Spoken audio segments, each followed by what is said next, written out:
సాక్షాత్తు యేసుక్రీస్తు ప్రభుల వారి మీదే విశ్వాసం ఉంచి సమాజానికి భయపడి ఎక్కడ మమ్ములను వెలివేస్తారేమోనని ఆ అధికారులు ఆయన మార్గాన్ని అనుసరించలేకపోయారని అంటే, అలాంటి వారికి దేవుని వాక్యము అవసరం అంటారా? చెప్పండి. దేవుని వాక్యం ఎవరికనంటే, దేవుని యొక్క రాజ్య మర్మాలు ఎవరికనంటే పిలువబడినటువంటి వారికి మాత్రమే.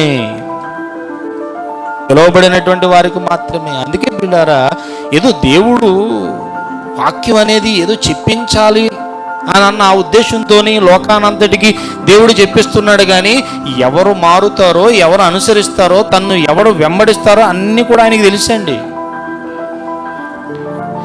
ఎవరు నా యొద్దకు వస్తారో, ఎవరు నన్ను అనుసరించి నా మార్గానికి ఎవరైతే కనెక్ట్ అయి ఉంటారో అన్నీ కూడా ఆయనకి తెలుసు. మరి ఎందుకు ప్రకటించమంటున్నాడు? సకల జనులకు సాక్ష్యార్థమై ఈ రాజ్య సువార్త ప్రకటించాలని అంటున్నాడు. ఎందుకు? సాక్ష్యం కోసం, అంతే.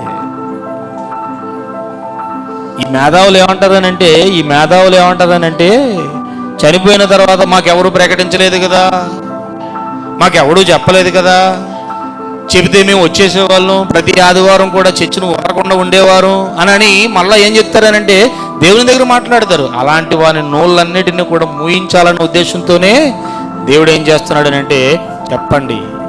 ఇంకా మేధావి అన్నవాడు ఎవరైనా సరే నిజమైనటువంటి దేవుణ్ణి కనుగొనాలండి. కానీ ఏ మేధావి కూడా దేవుణ్ణి నమ్మడండి. అదే వచ్చింది. మేధావులు చూడండి, ఈ మేధావులు ఎవరు కూడా దేవుణ్ణి నమ్మరు. కనుకనే వారికి ఏం చేశాడనంటే దేవుడు నిజంగా ఈ స్వార్థ ప్రకటన చాలా చిన్నదిగా చూపించాడండి వారికి. ఎందుకంటే వారు నమ్మి దేవుడు ఉన్నటువంటి పరలోకానికి రావడం ఆయనకి ఇష్టం లేదండి. ఎందుకంటే వారు దేవుణ్ణి దేవునిగా మహింపరచరు, దేవునికి కృతజ్ఞతాస్తుతులు చెల్లించరు, ఎవరికో భయపడతారు. సమాజం ఏదో అనుకుంటుందనని, సమాజం వెలివేస్తుందనో, లేకపోతే మరొకడికో భయపడది. దేవుణ్ణి అంగీకరించేవాడు ఎవరికి కావాలి చెప్పండి? ఎవరికి కావాలి? అందుకే పిల్లరా, దేవుని వాక్యం చూడండి. దేవుని వాక్యం ఎవరికి అర్థమైందని అంటే మేధావుల్లో ఉన్నటువంటి వారికి ఎవరికి అర్థం కాలేదండి. ఎవరైతే దేవుని యొక్క వాక్యం విని గ్రహిస్తారో వారికి మాత్రమే అర్థమైందండి. దేవుని యొక్క వాక్యాన్ని ఎవరైతే వింటారో, విన్నదాన్ని ఎవరైతే గ్రహిస్తారో, గ్రహించిన దానిని ఎవరైతే ఆచరణలో పెడతారో వారే పిలువబడినటువంటి వారు. పిలువబడిన వారు ఏం చేస్తారండి? పిలుపుకు లోబడతారు, పిలిచిన దానిని గ్రహిస్తారు, గ్రహించిన దానిని పనిచేసి చూపిస్తారు. అరే గ్లాస్తో మంచినీళ్ళు తేరా అని అన్నాను అనుకోండి, వాడు విన్నాడు కానీ మంచిని తేలేదు. అదేంటది?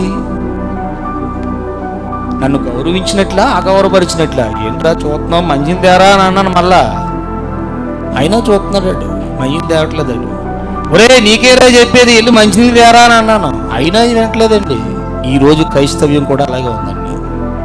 కేవలం ప్రేక్షకుల్లాగా వింటున్నారు అంతే. విన్నదాన్ని ఆచరణలో ఎవరైతే పెడతారో ఆ పిలుపుకు లోబడినటువంటి వారు అన్నమాట. వారిని మాత్రమే దేవుడు పిలుచుకున్నాడన్నమాట. అర్థం చేసుకోండి.